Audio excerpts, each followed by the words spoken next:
সবাইকে প্রণাম, নমস্কার। সাপ্তাহিক গীতা পাঠের আসরে সবাইকে স্বাগত জানাচ্ছি। আজকে একটি বিশেষ দিন, আমাদের এই আধ্যাত্মিক গৃহ মন্দিরের মোটামুটি 1 বছর পূর্ণ হলো। অনেকেই সাক্ষী হিসেবে ছিলেন। গেল বছর ঠিক এরকম দিনে 3রা ডিসেম্বর আমরা আমাদের এই একটি অনুষ্ঠানের মধ্য দিয়ে, ছোটো ঘরোয়া অনুষ্ঠানের মধ্য দিয়ে যেমন করে আমরা করেছি আগে পরে আমাদের এই যাত্রাটাকে শুরু করেছিলাম। মোটামুটি 1 বছর হয়েছে আমরা এই সময়টাকে পার করেছি। তো সবাই সহযোগিতা করেছেন, এসেছেন। কখনো বৃষ্টি হয়েছে তাও এসছেন, কাউকে কুকুরে কামড়েছে তাও এসছেন।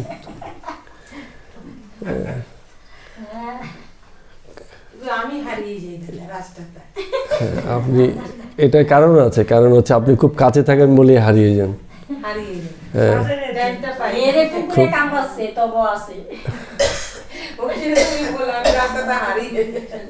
তো এই যে যাত্রাটা, এটা প্রত্যেকের আলাদা আলাদা। সবাই মিলে চলেছি বটে, কিন্তু যাত্রাটা প্রত্যেকেরই আলাদা আলাদা। আপনি জার্নি আপনি করেছেন, আপনার সঙ্গীজন তার জার্নিটা করেছে, আমি আমার জার্নিটা করেছি, প্রত্যেকেই আলাদা আলাদা জার্নি করেছে। কিন্তু যেহেতু উদ্দেশ্যটা একই সঙ্গে থাকে, সহযাত্রী হিসেবে, সহসঙ্গী হিসাবে আমাদের এই যাত্রাটা চলেছে। তো 1 বছর মানে ওই যে আমার ছোটো মেয়ে এসে কানে কানে বলছিল যে তাহলে কি একটা বার্থডে মানে হবে, সং হবে কি? তো ওদের জন্মদিনেই আমরা সেসব উৎসব পালন করি না, কারণ জন্মোৎসব এটা প্রাকৃতিক ব্যাপার। এখানে উৎসব করার কিছু নেই। জন্ম প্রতি মুহূর্তেই হচ্ছে, মৃত্যুও হচ্ছে। না শোকের আছে, না মানে আনন্দ করার কিছু আছে। গীতা আমাদের তো সেভাবেই বলছে, না শোক করার আছে কিছু, না আনন্দ করার আছে কিছু। গীতার পথে চললে লোকে নির্মম হয়, মায়া তার কমে যায়। জগতের বিষয়ে যে মায়া, সম্পর্কের বিষয়ে যে মায়া, সেসব বিষয়ে তার কমে যায়। কমে যায় মানে হচ্ছে সে সম্যক দর্শন লাভ করে, বুঝে যায়। কমে যায় মানে হচ্ছে সে বুঝে গেছে।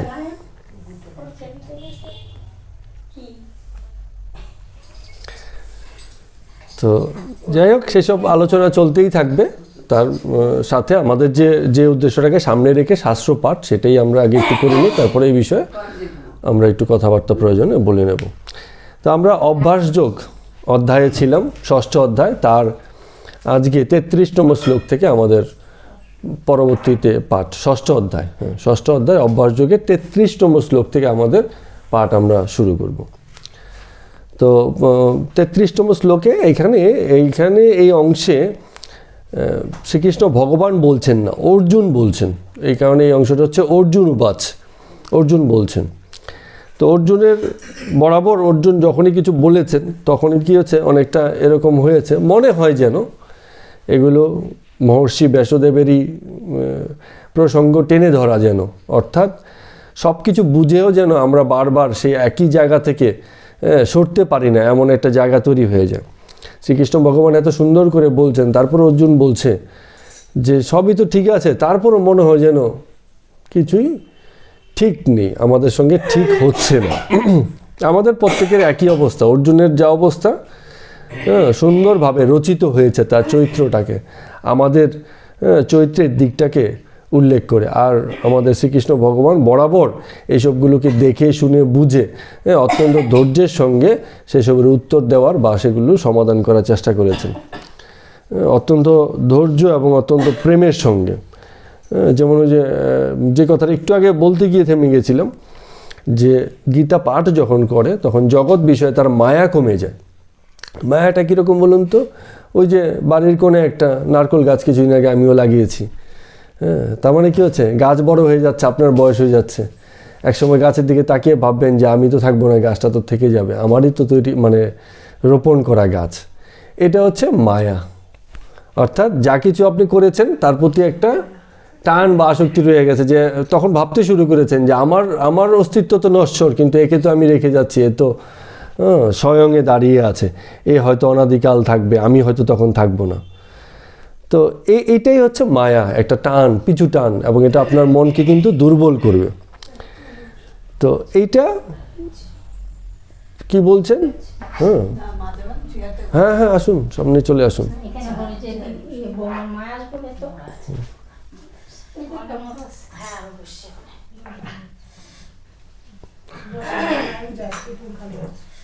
হ্যাঁ,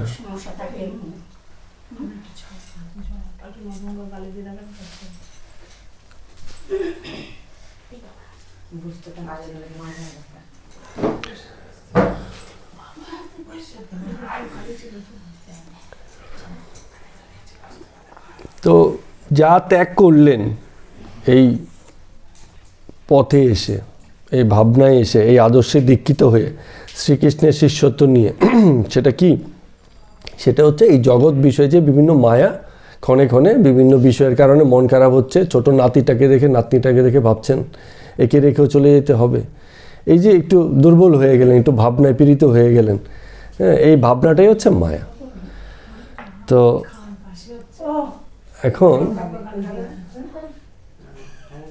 এখন এই যে মায়া ত্যাগ করলেন, তো অন্তরে সেই জিনিসটা ছিল, মনের মধ্যে ছিল, সেটাকে ছেড়ে দিলেন।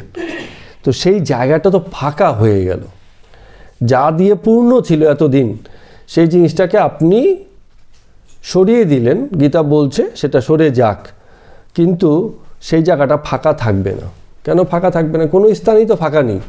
হ্যাঁ, যেই জায়গাতে হাওয়া সরিয়ে নেবেন, তো অন্য বাকি হাওয়া এসে সেই জায়গাটাকে দখল করে নেবে। কিছুই আমাদের ফাঁকা থাকে না।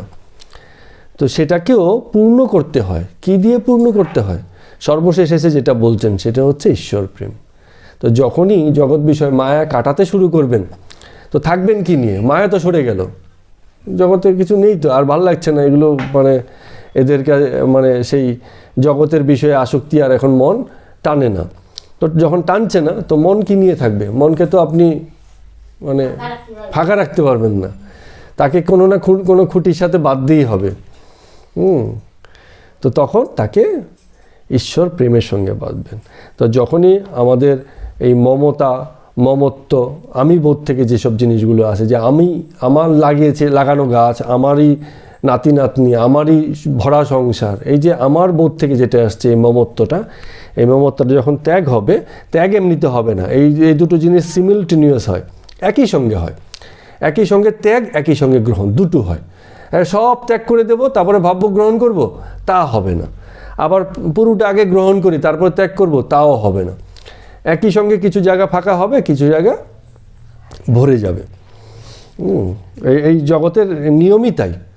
কিছু মানুষ আগে ছিল, তারা আজকে নেই, আমরা দখল করে বসে আছি। আবার আমরাও থাকবো না, জায়গাটা ছেড়ে দেবো, আবার কিছু লোক এসে এই জায়গাটা দখল করবে। জগতের নিয়ম তাই। এবং এটাকে মেনে নেওয়াটাই হচ্ছে সাম্য দর্শন, যেটাকে আমরা বলছিলাম বারে বারে, যে আসলে সাম্য দর্শন কী? যা কিছু ঘটছে, যা কিছু নিত্য, যার কোনো পরিবর্তন হচ্ছে না, যে পরিস্থিতির সঙ্গে আপনি খেলতে পারবেন না, সেই পরিস্থিতিকে মেনে নেওয়াটাই হচ্ছে ঈশ্বরের লীলাকে দেখে নেওয়া বা বুঝে নেওয়া। এছাড়া কিছু করার নেই, আপনি চাইলেও পারবেন না। মনে মনে ভাবি বটে, যদি কী বলে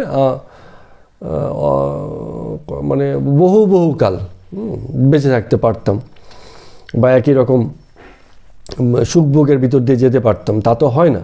তো যেহেতু হয় না, সবার আগে কর্তব্য হচ্ছে এটাকে মেনে নেওয়া, যে এটা হবে না। তো অর্জুন কি করছে? যখন অর্জুন বলছে, যখনই কিছু বলতে যাচ্ছে, তখন কিন্তু তার ভিতর সে যে মানছে না, কথায় কথায় সেই কথাগুলো প্রকাশ হয়ে যায়।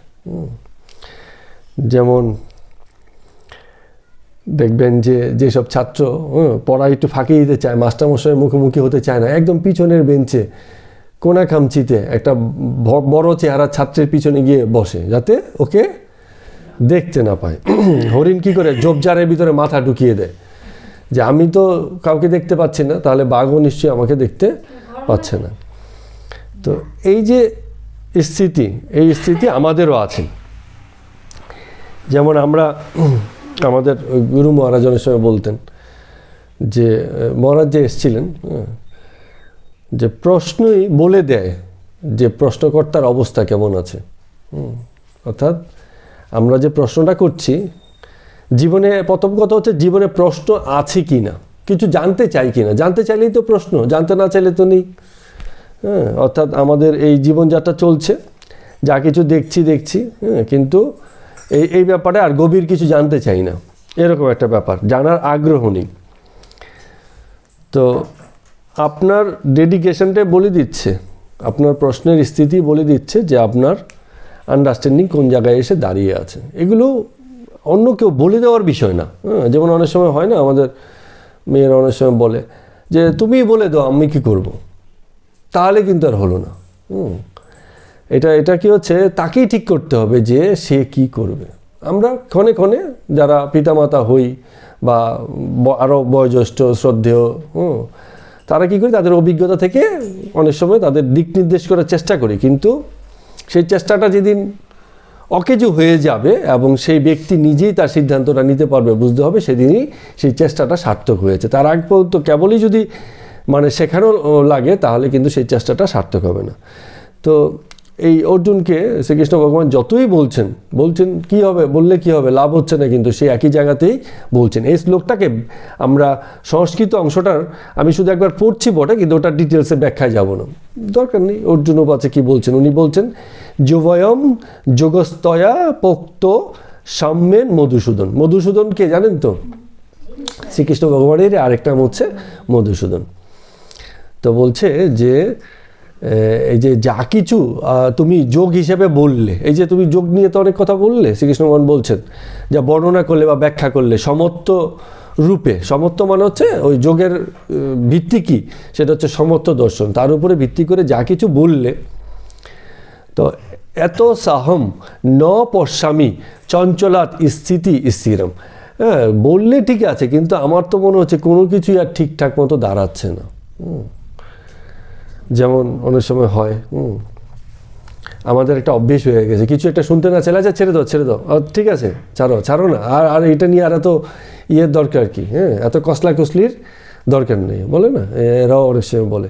একটু বেশি বোঝাতে গেলে ছাড়ো অনেক হয়েছে, হ্যাঁ, মানে একই বিষয়ে আর বেশি আলোচনা চাই না, ওই একটুখানি হয়েছে ঠিক আছে, কারণ সে নিতে তৈরি নয়, ইচ্ছুক নয়, নিতে তৈরি নয়। তো এত যে বলা হলো, অনেক তো শ্লোক হয়ে গেছে, তারপরেও দেখা গেছে আমাদের অর্জুন সেই একই জায়গাতে আছে, বলছে এই যে এত সাহং ন পশ্যামি, সব কিছু দেখে শুনে মনে হচ্ছে যে এই যে যোগ বলে যা কিছু বলা হলো সেই ব্যাপারটাও যেন মনে হচ্ছে স্থির নয়। হ্যাঁ, অনুবাদটা পড়ি। বলছেন যে হে মধুসূদন, তুমি এই যে সমত্বরূপ যোগতত্ত্ব ব্যাখ্যা করিলে, মন যেরূপ চঞ্চল তাহাতে এই সমত্ব ভাব স্থায়ী হয় বলিয়া আমার বোধ হয় না। মন এত চঞ্চল যে এই যে সমত্বের ব্যাপারটা, কোথায় সমত্ব দাঁড়ায় না তো জিনিসটা, হ্যাঁ, সেটা তো সে কেটে যায় কেবল মনে হচ্ছে যেন। হ্যাঁ, তো এখন যেটা হয় যে আমাদের ব্যবসা করতে গেলে কি লাগে, ইনভেস্টমেন্ট লাগে। ব্যবসার ইনভেস্টমেন্ট কি আছে, টাকা, সততা, সময় দিতে হয়, শ্রম দিতে হয়, সবই তো ইনভেস্টমেন্ট। তো এখন আপনাদের কাছে আমার প্রশ্ন হচ্ছে, এই অধ্যাত্ম পথে বা এই ধর্মপথে ইনভেস্টমেন্ট কি? ধ্যান হচ্ছে করণীয়। ইনভেস্টমেন্ট হচ্ছে সেলফ, নিজেকে দিতে হয়, উজাড় করে দিয়ে দিতে হয়, কিছু রাখা যাবে না। আমরা নিজেদেরকে ভাগ করে রাখি, এই সকালে এতটা থেকে এতটা পর্যন্ত সংসারের জন্য, এতটা থেকে এতটা পর্যন্ত ব্যবসার জন্য, এতটা পর্যন্ত বিকেলে বন্ধুবান্ধবের সঙ্গে আড্ডা, সকালবেলা মর্নিং ওয়াক, এই যে দিয়ে রেখেছি বিভিন্ন জায়গাতে। তো এই কি দেবো তাহলে, তাকে কি দেব? তাকে দিতে হচ্ছে কি, নিজেকে দিতে হচ্ছে, অর্থাৎ নিজের পূর্ণত্ব, যেসব জায়গাতে আমি পূর্ণ হয়ে আছি, আমরাও সবাই কিছু না কিছুতে পূর্ণ আছি, জঞ্জালে পূর্ণ, অমৃতে পূর্ণ, সবই তো পূর্ণ হয়েই আছে, কিছু ফাঁকা নেই। একটা কথা বললাম না, ফাঁকা কিছু নেই, কিছু দিয়ে না কিছু দিয়ে ভরা ঠিক আছে। তো এই যে যা দিয়ে ভরে রেখেছি, সেই জায়গাটাকে বের করার জন্য আগে নিজেকে খালি করতে হয়। হ্যাঁ, তো যখন দেওয়ার ব্যাপারই থাকে, ইনভেস্টমেন্ট করার ব্যাপার থাকে, নিজেকে ইনভেস্টমেন্ট করার ব্যাপার আছে, যে নিজেকে করতে হয় ইনভেস্টমেন্ট। কিন্তু আমাদের সবসময়ের জন্য কিছু এক্সকিউজ থাকে। হ্যাঁ, কি এক্সকিউজ? যেমন এত কিছু বলে কই, এত কিছু বুঝে শুনে কি আর ধর্ম চলে বা জীবন চলে? সবচেয়ে বড় কথা হচ্ছে জীবন চলে কিনা, সংসার চলে কিনা। বলে এরকম শুনতে অনেক কিছুই শোনা যায়, ওসব দিয়ে জীবন চলে না। গীতা ফিতা আমাদের এই যে শ্রীকৃষ্ণ ভগবান অনেকে অনেক কিছু বলেছে, রাম বলেছে, শ্রীকৃষ্ণ বলেছে, কত লোক বলেছে, বুদ্ধ বলেছে, গৌতম বলেছে, তারপরে গৌরাঙ্গ বলেছে, তো অনেকেই তো বলছে। ইদানিং মহারাজরা ইউটিউব ফাটিয়ে দিচ্ছেন, বলছেন, আমিও কিছু চেষ্টা করছি, বলছি, কিন্তু কোনো এইসবে আসলে কিছু যায় আসে না। রিসেন্ট একটা অভিজ্ঞতা হলো, একজন কমেন্টস করেছে যে যারা কেবলমাত্র ওই উপনিষদ আর গীতা নিয়ে থাকে তারা মূর্খ। কি উত্তর দেব? উত্তর দেওয়ার কিছু নেই, উত্তর দিয়েও নি। তো মূর্খ অনেককাল ছিলাম, এখন মনে হয় যেন কিছু একটা জানার বা বোঝার চেষ্টা করছি। ফল কি? ফল হচ্ছে কিছু না কিছু শান্তি পাওয়া যাচ্ছে। এই যে 1 বছরের জার্নিটা হলো, তাতে কোথাও না কোথাও একটু শান্তি পাওয়া গেল। এই শান্তিটাই হচ্ছে লাভ, প্রত্যক্ষ লাভ। যে যাই কিছু হলো, মূর্খ হলাম কি শিক্ষিত হলাম কি প্রশিক্ষিত হলাম কি আরও অজ্ঞ হয়ে গেলাম, সেটা বড় কথা না। এসবের ভিতর দিয়ে একটা কোথাও না কোথাও একটা শান্তি, জীবনটা যেন শান্ত হয়ে গেছে, ভিতরটা শান্ত হয়ে গেছে। এখন আর আগের মতো এত জ্বালা নেই, জ্বালাটা একটু সহ্য করতে পারছি, আগে সহ্য করতে পারতাম না, এখন সইতে পারছি। এই যে জায়গাগুলো তৈরি হয়ে গেছে, এটাই লাভ হয়েছে। তো সেই জায়গাটাই আমাদের হয়। অনেক সময় সেদিনকে এক ভদ্রলোক এক প্রশ্ন করেছিলেন, খুব ভালো প্রশ্ন করেছিলেন, তাকে তো উত্তরটা দেওয়া হয়নি, আজকে এই প্রসঙ্গে বলতে পারি। যেমন আমাদের জগৎ তো কী হচ্ছে? অর্থময়, টাকার খেলা। আমরা একটা কথা বলি, ভগবানের লীলা, আর জগৎবাসী বলে টাকারই খেলা, দুটো বিষয় আছে। তো এই যে টাকার খেলা বলছে যে এই যে দান ধর্ম, বলে ধর্ম নাকি টাকা ছাড়াও হয় না। বলে ধর্মকর্ম করবেন, দান করবেন, লোকের সেবা করবেন, টাকা ছাড়া কি করে হবে?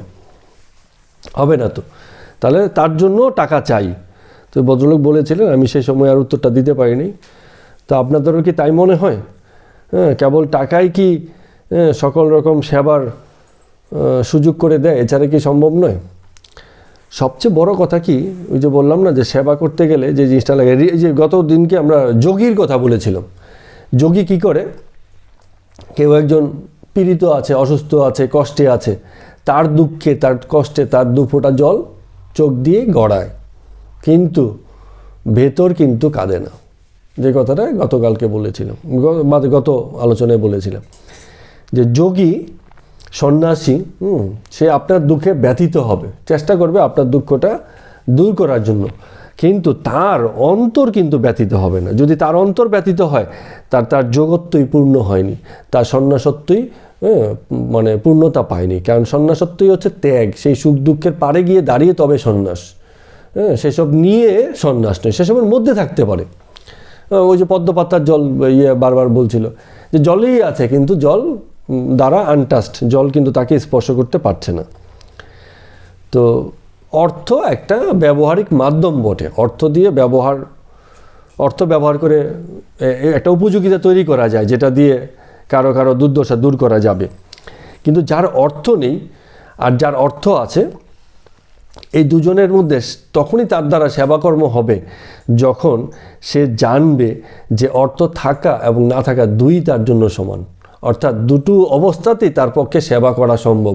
এটা জানাটাই তার পক্ষে সেবা করার জন্য উপযুক্ত করে তোলা থাকে। অর্থাৎ যার অর্থ আছে সে জানে যে অর্থটা আছে বলেই আমি দান করার যোগ্য হয়েছি তা নয়, বা সেবা করার যোগ্য হয়েছি তা নয়। আবার যার অর্থ নেই সে এটাও জানে যে অর্থ নেই বলেই যে আমি দান করতে পারছি না বা সেবা করতে পারছি না তা কিন্তু নয়। অর্থাৎ আমার সেবার কাজ আমার অর্থের উপর দাঁড়িয়ে নেই। এই মানসিকতা যখন আসবে তখনই কেবলমাত্র সে সেবা অন্যকে সেবা করার উপযুক্ত, তার আগে অবধি কিন্তু নয়। তো এগুলো ব্যাপারে বলা হয়েছে, কিন্তু অর্জুন এখানে একটুখানি কোথাও না কোথাও যেন দ্বিমত করছেন। এবার 34তম শ্লোকে গিয়ে উনি এই কথাগুলোকে আরেকটু বাড়াচ্ছেন। কি বলছেন?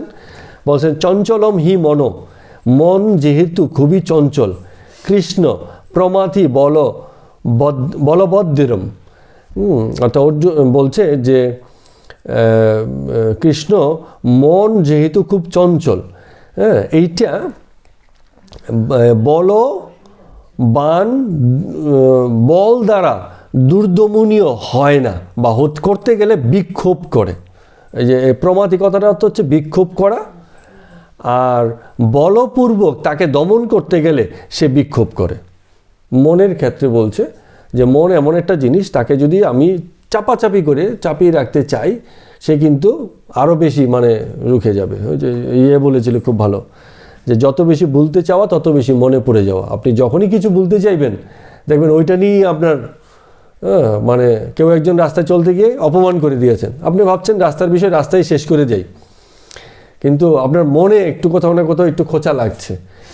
সারাটা দিন এই বিষয়ে আপনি একটু বাদে বাদেই দেখবেন যত ভুলতে চেয়েছেন ওই বিষয়ে মনে পড়ে যাচ্ছে, আর ভীষণ রকম একটা কোথাও না কোথাও একটা জ্বালা, একটা কষ্ট, মনে হচ্ছে কেন দুঘা দিয়ে বসিনি, কেমন মানে যত রকম আমাদের হতে পারে সব রকম চিন্তা আপনার আসছে। তো যত ভুলতে চাইছি তত বেশি যেন মনে পড়ে যাচ্ছে। এই জন্য এটা ভুলতে না চেয়ে বরঞ্চ সেই বিষয়ের যে আসল অবস্থাটা, যে একটা ভদ্রলোক কেন আমার সাথে এরকম করলো, তার জায়গাটাকে বুঝে নেওয়া। কোথাও না কোথাও তার কোনো একটা অজ্ঞান, তার সে কিছু বুঝতে পারেনি এমন কোনো ব্যাপার, কোনো একটা আচরণের ব্যাপার সে নিজেও হয়তো পরে অনুতাপ হয়েছে, কিন্তু আমার সঙ্গে হয়তো আচরণ করে গেছে। এমন হয়েছে, আমার সঙ্গে হয়েছে, কোনো একদিন কোনো এক ভদ্রলোক একটু খারাপ ব্যবহার করেছেন, তার হিসাবে তা মনে হয়েছে আমারও খানিকটা একটু খটকা লেগেছে, কিন্তু আমি ভুলে গেছি, মনে রাখিনি। অনেক দিন বাদে তার সঙ্গে দেখা হয়েছে, বলছে যে আমাকে আলাদা করে ডেকে নিয়ে বলছে সেদিনকে আমি ব্যবহারটা ঠিক করিনি, পরে কিন্তু আমি বুঝতে পেরেছি। তার মানে কী হচ্ছে, আমি তো ভুলে গেছি কিন্তু সে তো মনে রেখেছে। তো এই যে অবস্থা, তার মানে হচ্ছে হতে পারে কারো ব্যবহার, একদিনের ব্যবহার দেখে তাকে কিন্তু সারা জীবনের জন্য তাকে কোনো লেভেল লাগিয়ে দেওয়াটা ঠিক হবে না যে এই লোকটা ভীষণই খারাপ। তো এরকম খারাপ ব্যবহার আমরা সবাই কম বেশি জীবনে কারো না কারোর সাথে করে থেকেছি, কিন্তু তার মানে এই নয় যে আমরা বস্তুতপক্ষেই দুর্জন ব্যক্তি। হতে পারে কখনো কখনো খারাপ ব্যবহার হয়ে গেছে, কিন্তু তার জন্য অনুশোচনা হয়তো কেউ কেউ করে। সুতরাং ওইসব বিষয় নিয়ে ভাববার কিছু নেই, না নিজের কোনো খারাপ আচরণ বা ভালো আচরণের জন্য ভাববো, না অন্যের কোনো খারাপ আচরণ বা ভালো আচরণের জন্য ভাববো। এটাই হচ্ছে মূল বিষয়। এরপরে বলছে দেখুন, তসাহং নিগ্রহ মন্যে বায়ুবীর দুষ্করম, এই কথাটা খুব ভালো বলছে বায়ু যেরকম মানে বদ্ধ করে রাখাটা, বায়ুকে যখন যেরকম নিয়ন্ত্রণ করাটা কঠিন, একই রকমভাবে মনকেও নিয়ন্ত্রণ করা কি হচ্ছে ততটাই কঠিন। এটা কার বক্তব্য? এটা হচ্ছে অর্জুনের বক্তব্য। অর্জুন এই কথাটা বলছেন। তো এবার আসুন এটা অনুবাদটা একটু পড়ি। বলছে, হে কৃষ্ণ, মন স্বভাবতই চঞ্চল, ইন্দ্রিয়াদির বিক্ষেপজনক, মহাশক্তিশালী, বিচার বুদ্ধি বা কোনোরূপ মন্ত্র ঔষধির অজেয়, দৃঢ়, লোহবৎ কঠিন, অনমনীয়। এই হেতু আমি মনে করি বায়ুকে আবদ্ধ করিয়া রাখা যেরূপ দুঃসাধ্য, মনকে নিরোধ করাও সেরূপ দুষ্কর। মনকেও কন্ট্রোল করাটা, নিয়ন্ত্রণ করাটা সেরূপই দুষ্কর। তো অর্জুন যে কথাটা বলছেন, যে কোনো মানুষের শুনলে পরে মনে হবে ঠিকই তো বলছে। ভগবান শ্রীকৃষ্ণের কথা সঠিক লাগুক বা না লাগুক তাতে কোনো সন্দেহ নেই, মানে অবকাশ নাও থাকতে পারে, কিন্তু অর্জুন যেভাবে কথাগুলো বলে তাতে কিন্তু তার মনে হয় যেন সে সঠিক কথাই বলছে। কারণ কি, কেন বলুন তো? কারণ অর্জুনের যে স্থিতি আমাদেরও সেই একই স্থিতি। আমাদের সেই জায়গাটাই মানে ইসে হয়।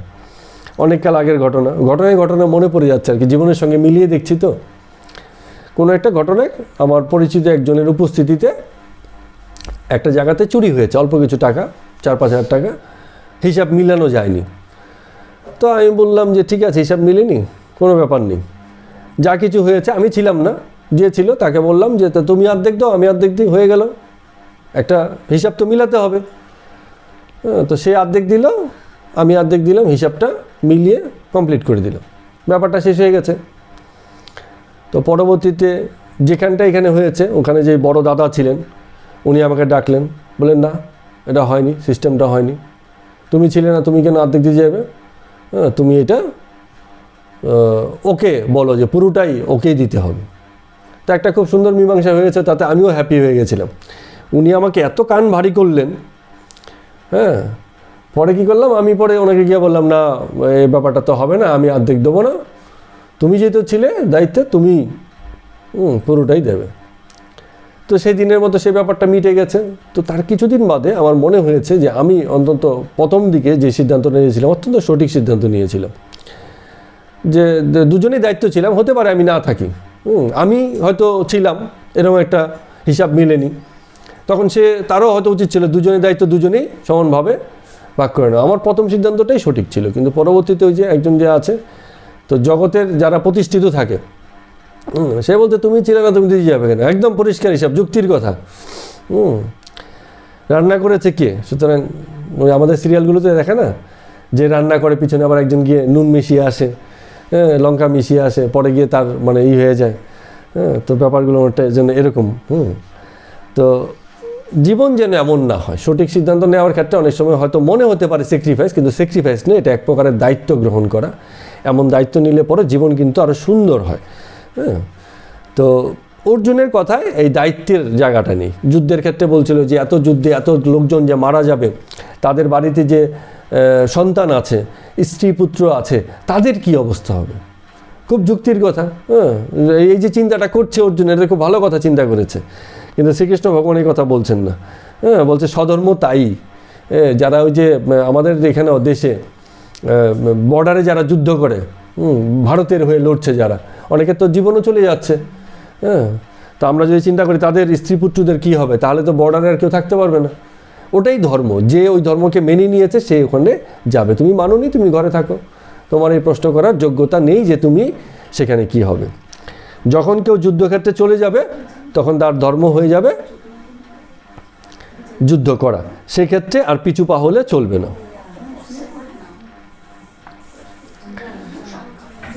তো আমাদের এই যে এত প্রশ্ন, এই প্রশ্ন যদি জীবনে থাকে তবে কিছু শেখার সুযোগ হয়ে যায়। আর শিখতে শিখতে প্রশ্ন আস্তে আস্তে কমতে থাকে। প্রথম দিকে প্রশ্ন অনেক বেশি আসবে, শিখতে শিখতে আস্তে আস্তে প্রশ্ন কমতে থাকবে। এক সময় আর কোনো প্রশ্নই আসে না, শুধু উজ্জ্বলতা আসে। কীরকম উজ্জ্বলতা? যখনই কিছু শুনছে, এতদিনকার মনের যে প্রশ্ন, তার হয়তো প্রশ্নটা করার দরকার পড়ে না, কিন্তু সে তখন ওই যা কিছু শুনছে তার সঙ্গে মিলিয়ে দেখছে, যা কিছু সে প্রত্যক্ষ করছে তার সঙ্গে মিলিয়ে দেখছে, যা কিছু সে অবলোকন করছে, অভিজ্ঞতায় নিচ্ছে, তার বোধ উত্তীর্ণ হচ্ছে, যা কিছু সেগুলোর সঙ্গে সে নিজেকে মিলিয়ে দেখে। কারণ সে তখন চট করেই ওই কথাগুলোর অর্থগুলো বুঝতে পারে, তার গভীরতাটাকে বুঝতে পারে। এবং এই যে বুঝে যাওয়াটা, এটাই তার মনে স্ফূর্তি এনে দেয়, খুশি এনে দেয়, উজ্জ্বলতা এনে দেয়, চোখ মুখ উজ্জ্বল হয়ে যায়। যখনই এই যে বলছিলেন না সৎসঙ্গের কথা, সৎসঙ্গে এসছেন, আলোচনা হচ্ছে, হতে হতে হতে হতে এখন অনেক প্রসঙ্গে আছে যেগুলো কি হচ্ছে, আপনার মনের সাথে, যেই ভাবের সাথে, সেই ভাবের সাথে কিন্তু আপনার খুব মিলে যাচ্ছে। তখন আপনার কোনো প্রশ্ন নেই, কোনো প্রশ্ন তখন আর আসে না, কিন্তু আপনি তখন চট করে এটা বুঝে যান, নিজেকে সেই অবস্থার সঙ্গে মিলাতে পারেন। এটাই আন্ডারস্ট্যান্ডিং বলেছে গীতা, বরাবর এই কথাটা বলছে আমার করণীয় কি সেটা তুমি বলে দিও না। তাহলে তো অর্জুনকে বলেই দিত যে তুমি যুদ্ধ করো, আমি শ্রীকৃষ্ণ ভগবান বলছি তুমি যুদ্ধ করো, বলেনি, কিন্তু বুঝাচ্ছে কেবল। তো বুঝাচ্ছে কেন? যাতে তুমি কিছু বোঝো। এই আন্ডারস্ট্যান্ডিংয়ের ব্যাপারটাই এখানে ডেভেলপ করার চেষ্টা করেছে। এত করে বোঝানো মানে আসলে অদ্ভুত ব্যাপার। কত দেখুন, 700 শ্লোক এইটুকুনো বইয়ের মধ্যে দিয়ে দিয়েছে, কত গভীর গভীর কথা কেবল বুঝাতে চাইছে। এত কিছু না বুঝে 1-2 কথা বলে দিলে কিন্তু 70 শ্লোকের মধ্যে কমপ্লিট হয়ে যেত, কিন্তু 70 শ্লোক 700 শ্লোকে পরিণত হয়ে গেছে, শুধু এই আশায় যে তুমি কিছু বোঝো। আমার কথা বড় কথা নয়, তুমি যেন কিছু বুঝতে পারো, ভিতরটা যেন তোমার ভিতর থেকে আসে। তো তাহলে এবার দেখি আমরা পরবর্তী শ্লোকে যে শ্রীকৃষ্ণ ভগবান আবার উত্তর দিচ্ছেন। কিসের প্রশ্নের উত্তর দিচ্ছেন? এই যে অর্জুন যেটা বলছে যে মন অত্যন্ত চঞ্চল, যত যাই কিছু বলি না কেন কোনো কিছুতেই কাজ হচ্ছে না, মন তার মতো করে চলছে, তাহলে আর আমাদের উপায় কি? তো উপায় হিসেবে শ্রীকৃষ্ণ ভগবান বলছেন 35তম শ্লোকে, অসংশয়ম মহাবাহ মন দুর্নিগ্রহম চলম অভ্যাসেন তু কন্তেও বৈরাগ্যেন চ গৃহত্বে। এই যে এই কথাটাই এখানে মেইন কথা, মূল বিষয়টা এখানে চলে এসছে। আমি সংক্ষেপে বলি, এই আলোচনাতে যাচ্ছিলাম না, মূল কথাটা যেটা, সে অভ্যাসেন আর হচ্ছে বৈরাগ্যেন, দুইটা কথাই বলছে। যে এই উপায় কি, তুমি যে বলছো মন চঞ্চল, কিছু করার উপায় নেই, সে ঘুরে ফিরে সে একই জায়গাতে গিয়ে দাঁড়িয়ে থাকি, হ্যাঁ, তো আমাদের অবস্থার পরিত্রাণ পাওয়ার উপায়টা কি? বলছে দুটো জিনিসই আছে। একটা হচ্ছে অভ্যাস করতে হবে, যেই কারণে এই চ্যাপ্টারের নাম হচ্ছে কি, অভ্যাসযোগ। হ্যাঁ, যে বুঝলেই হবে না, আমি খুব বুঝে গেলাম হবে না, যা কিছু বুঝলাম তাকে প্রতিনিয়ত চর্চায় আনতে হবে। হ্যাঁ, প্রতিনিয়ত সেই বিষয়ে মন লাগাতে হবে, একই জিনিসের বারবার রিপিট করাতে হবে, তবে গিয়ে অভ্যাস হলো। আর অভ্যাস হলে একসময় অভ্যাস থেকে চরিত্র বা স্বভাব গঠন হয়ে যায়। সুন্দর স্বভাব এমনি এমনি হয় না। সুন্দর স্বভাব গঠনের জন্য সবচেয়ে ভালো সময় হচ্ছে ছোটোকাল, বাচ্চাকাল, হ্যাঁ, বাল্যকাল। বাল্যকালে যে যা কিছু আইডিওলজি, ধ্যান ধারণা সে পায়, হ্যাঁ, সেখান থেকেই তার স্বভাব গড়ে ওঠে, এবং সেটাই হচ্ছে সবচেয়ে মানে ভালো সময়, সংস্কার গড়ার সময়। আমাদের দেশের ছেলেমেয়েরা একরকম সংস্কার নিয়ে বড় হয়, অন্য অঞ্চলের ছেলেমেয়েরা অন্যরকম সংস্কার নিয়ে বড় হচ্ছে। তো এই দুটো ছেলেমেয়ের মধ্যে কেন পার্থক্য হয়ে যায়? ছোটোবেলাতে সে কী সংস্কার, হ্যাঁ, কী সংস্কৃতি পেল, সেখান থেকে এই পার্থক্যটা তৈরি হয়ে যায়। তো এইটা এই যে কথাটা বললো, অভ্যাসটা এই কারণে করতে বলেছে, কারণটা হচ্ছে যেটা আমরা অনেক সময় মনে হয় যেন খানিকটা ক্রূরতা হয়ে যায়। হ্যাঁ, যেমন কেউ একজন বলছে যে আমার ফলের জুস খেতে খুব ভালো লাগে, কিন্তু তার হচ্ছে কি, ধরুন সুগার আছে। তো এখন সে কী করবে? সে বলবে যে তাহলে সুগার যেহেতু আছে, প্রথম কথা হচ্ছে খুব ভালো যেহেতু লাগে, তো আমাকে তো মাঝে মাঝে খেতে আমি চাই। সে কী করবে? হয়তো আগে মাসে 10 দিন খেত, তখন সে মাসে কী হচ্ছে, 1 দিন খাবে। খাওয়াটা হয়তো বন্ধ করবে না, কী হচ্ছে, 1 দিন খাবে। তো এই করতে করতে এক সময় এমন হয়তো আসবে দিন যে সে জানলো, পুরোপুরি জেনে গেল বা বুঝে গেল যে এই জুসটা হয়তো আমার জন্য সত্যিই কোনো উপকার নয়, বা এটা খেলে পরে কিছু সময়ের জন্য আমার হয়তো মানে জিহ্বার তৃপ্তি হচ্ছে, কিন্তু আমি কিন্তু অনেকটা ভুগতে হচ্ছে আমাকে। তো যেহেতু আমাকে এত লম্বা সময় ভুগতে হচ্ছে, আমি এই ভোগান্তির চিন্তা করে আমি এই অভ্যাসটাকে ত্যাগ করি। একদিন কি হবে, সে হয়তো এটা পুরোপুরি ছাড়তে পারবে। তো অভ্যাসের ব্যাপারটা এরকম যে আমাদের যত রকম মন্দ অভ্যাস আছে, তো আমরা যখন এই জিনিসটা থেকে দূরত্ব রাখবো, প্রথম কথা হচ্ছে দূরত্ব, প্রথমেই ছাড়া যাবে না। ওই যে অনেকে বলে না যে ধূমপান ছাড়ে কীভাবে, বলে হ্যাঁ ধূমপান ছাড়া তো খুব সহজ, কারণ আমি জীবনে অনেকবার ছেড়েছি। এর অর্থ কি, সে ছেড়েছে, আবার কিছুদিন পরে ধরে নিয়েছে। তো তার মানে কি হচ্ছে, তার ওই ধীরতাটা কখনোই আসেনি। এরকম কারোর সঙ্গে প্রমিস করে আমরা অনেক সময় এরকম হয়, হ্যাঁ তোমাকে আজকে কথা দিচ্ছি, আর তোমার বাড়িতে আমি আর এই জীবনে পা রাখবো না, এরকম বলে দিই না অনেক সময় রাগ করে, তোমার মুখ দর্শন করবো না, হ্যাঁ, কিন্তু পরে দেখা যাচ্ছে আবার মিলমিশ হয়ে সুন্দর চলছে। তো সেই সময়ের ওই কথাটা বেকার কথা হয়ে যায়। তো এই না করে বরঞ্চ যদি মনে করি কেউ সত্যি আমাদের জীবনের জন্য খুব উপকারী ব্যক্তি নন, তার সঙ্গে তাকে বুঝতে না দিয়েও আমরা তার থেকে দূরে সরে যেতে পারি, ধীরে ধীরে তার সঙ্গে দূরত্ব বাড়িয়ে নিয়ে। তো এই কথাটা বলছি, যা অসৎ তার সঙ্গে দূরত্ব আগে বাড়াতে হয়, তারপরে তাকে ত্যাগ করতে হয়। প্রথমেই ত্যাগ করা যাবে না, প্রথমে দূরত্ব, তারপরে হচ্ছে ত্যাগ। কিন্তু ত্যাগ করতে হবে, ত্যাগ মানে দূরত্ব না বাড়ালে ত্যাগটা আসবে না। আরেকটা যে জিনিস বলছে, ওই যে এই শ্লোকে যেটা বলছে বৈরাগ্যেন, বৈরাগ্যেন মানে হচ্ছে বিরাগ, বিষয়ের প্রতি বিরাগ। যে জিনিস চাই না জীবনে, অথচ মানে ভরপুর রেখে দিয়েছি, তাহলে কি করে হবে? আমি চাই টিভি সিরিয়াল দেখবো না, কিন্তু সারাক্ষণ টিভি চলে, কি করব আমি? না দেখে উপায় আছে? হ্যাঁ, বাড়ির বাচ্চারা খুব একটা টিভি সিরিয়ালে ভক্ত না, কিন্তু মায়েরা তো মানে শুরু করে দিয়েছে, সন্ধে হলে পরে চালিয়ে দিয়েছে, রাত্রি 10টা 11টা পর্যন্ত চলছে। তো বাচ্চা না দেখে উপায় কী আছে? তো বিরাগটা আনতে হবে, অর্থাৎ যেই জিনিস আমি চাই না সেই জিনিসের প্রতি আমার মানে আগ্রহটাও কম থাকতে হবে, তবে গিয়ে সে বিরাগটা প্রতিষ্ঠিত হবে বারে বারে। তো একমাত্র মানে যে কে ভীষণভাবে চাইতে পারে, যে ছাড়তে পারে তার পক্ষেই চাওয়া সম্ভব। যেমন অনেক সময় কিছু একটা কারো হয়তো পছন্দ, তো পছন্দ হলে কি হয়, ওটা দেখালেই সে ওর জন্য রাজি হয়ে যায়। বাচ্চাদের যেমন আছে, বলা হলো এই চল লেমন জুস কিনে দেবো, ও এবার যে অবস্থায় থাকুক ও কিন্তু রাজি, চলে যাবে। তো এর মধ্যে কোনো বাচ্চা যদি এমন হয় যে সেও পছন্দ করে, কিন্তু মাঝে মাঝে তার এমন বিরাগ হয়, সে বলে না আজকে ইচ্ছে করছে না, মন চাইছে না।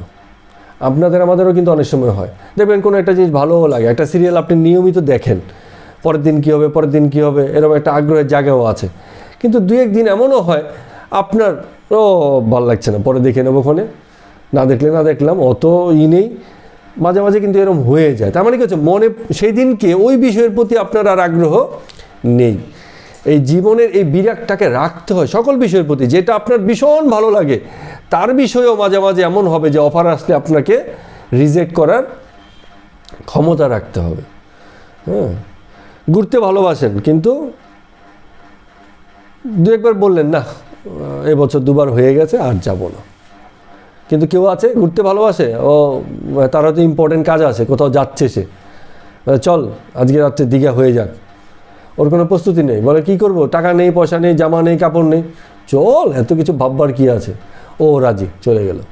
তার মানে কি আছে, অনুরাগ কত বেশি, বললেই রাজি। কিন্তু মাঝে মাঝে এই বিরাগ রাখা উচিত যে না ভাই, যতই যাই কিছু আজকে আমার যাওয়ার প্রিপারেশন নেই, প্রস্তুতি নেই। আমি কোনো অবস্থায় ওই যে বললাম উঠলো বাড়িতে কটক যাই, হ্যাঁ, ওইসব আমার জীবনে চলে না। যা কিছু করি চিন্তা ভাবনা করে বুঝে শুনে সময় দেখে ক্ষণ দেখে প্রস্তুতি নিয়ে তবেই করি, যখন তখন যা কিছু আমি জীবনে করি না। এই যে বিষয়, এটা কিন্তু খুব গুরুত্বপূর্ণ বিষয়, এগুলো জীবনে রাখতে হয়। যেমন আমাদের একটা বুভুক্ষতা কখনো জীবনে শেষ হয় না, সেটা হচ্ছে অর্থের বুভুক্ষতা। ধরুন কেউ একজন আছে, আমি যেহেতু একটু ব্যবসা বাণিজ্য করি, কেউ হয়তো বলবে যে আসো চলো ওখানে একটা খুব ভালো লাভের ব্যবসা আছে, হ্যাঁ, যাবে, মোটামুটি এই টাকা ইনভেস্ট করবে আর এই নিয়ে বেরিয়ে আসবে, তোমার 1 বছর আর কিছু করে খেতে হবে না। হ্যাঁ, তো এরকম অফার কিন্তু আমাদেরও বিভিন্ন সময় বিভিন্নভাবে আসে। তো আমরা খুব সন্তর্পণে, অফার এলেই বরঞ্চ আরও সবার আগে মানে বেশি লাভের জায়গা যেখানে আছে সেখান থেকে সবার আগে দূরে সরি। কেন? কারণ আমি জানি সেখানে রিস্কটাও ততটাই বেশি, ওখান থেকে বেশি। বন্ধু বলেছে খুব ভালো ব্যবসা, আমিও ধার করে নিয়ে, লোন করে নিয়ে বা আমার ইনভেস্টমেন্ট যাই আছে লাগিয়ে দিয়েছি। হ্যাঁ, এই যেমন আমাদের এই যে দাদার হয়তো মনে আছে, প্রায় তো হয় 2-3 বার, তো আমার এমনি মনে আছে, শেয়ার বাজার, হ্যাঁ, কেলেঙ্কারি, এত লাভ, 100 টাকা রেখেছে 1000 টাকা হয়ে গেছে 6 মাসের মধ্যে, লাভই লাভ। হ্যাঁ, পরে দেখা গেল কি সে 100 টাকাও আর খুঁজে পাচ্ছে না, এরকম অবস্থা হয়ে গেছে। তো এই যে ব্যাপার, যা কিছু আসে একসময় আবার সব কিছু নিয়ে চলে যায়। আমাদের এই ছিল না রোজবেলি, হ্যাঁ, তারপরে হচ্ছে কি সারদা, টাকা লাগিয়েছিলেন কি না কেউ জানি না, আমার কিন্তু যায়নি।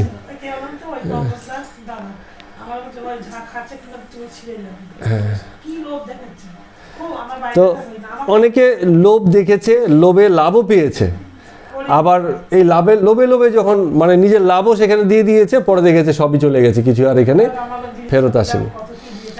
তো যা কিছু স্বাভাবিকের থেকে বেশি সেই জায়গাটাতে অসুবিধা হয়ে যায়। আরেকটা জিনিস এই প্রসঙ্গে হঠাৎ করে একটু মনে পড়লো, বৈরাগ্য বাচ্চাদেরও একটু শেখাতে হয়। কেন শেখাতে হয়? এই যে চারদিকে দেখছেন না বিভিন্ন সময় সম্পর্কের ভাঙন, আত্মহত্যা করে ঝুলে গেছে, দেখছেন তো। তার মানে কি হচ্ছে, সে কেবল অ্যাকসেপ্ট করতে শিখেছে, কেবল চাই শিখেছে। এবং বাবা মাও কী করেছে, প্যারেন্ট ছোটোবেলা থেকে দিয়ে খুশি করেছে, চলো বাবু তোমার কী চাই বলো, দিয়ে দিচ্ছি, খুশি থাকো, তুমি খুশি থাকলে আমি খুশি। ম্যাক্সিমাম বাবা মা তাই করে যে আমার সন্তান যদি খুশি থাকে তাহলে আমার আর কী চাই। হ্যাঁ, কিন্তু সেই খুশি এত বেশি চাওয়া এবং তার প্রাপ্তি, হ্যাঁ, কোনো কিছু না পাওয়ার পরে কিন্তু সে তখন আর এটা মেনে নিতে পারে না, সেই আবেগের জায়গাটাকে সেই করতে পারে না। সুতরাং তাকে প্রথম থেকে প্রাপ্তির সঙ্গে সঙ্গে বিরাগটাও শেখাতে হয় যে কখনো কখনো তুমি বলো যে আমি চাই না, এই কথা বলতে পারার যোগ্যতা বিশাল যোগ্যতা। ধর্মপথে এই যোগ্যতার কিন্তু দাম আছে। হ্যাঁ, প্রথমেই বলতে হবে যে আমি চাই না। এত কিছু যে চাওয়ার জগৎ, সেখানে আমার প্রথম বক্তব্য হচ্ছে আমি কিছু চাই না। হ্যাঁ, এই বলে যখন শুরু করা যাবে, শক্তপোক্ত দৌড় দেওয়া যাবে, তখন মানে যাত্রাটা কিছু লম্বা হবে, না হলে কিছু যাত্রাটা ছোট হয়ে যাবে, মাঝে মাঝে আবার উল্টো যাত্রা হয়ে যাবে তখন। এরমভাবে আমরা এই শ্লোকটাতে বলতে পারি। এইখানে এই 35তম শ্লোকটা একবার একটু আপনার ইয়ে থেকে একটু পড়ুন, শুনি।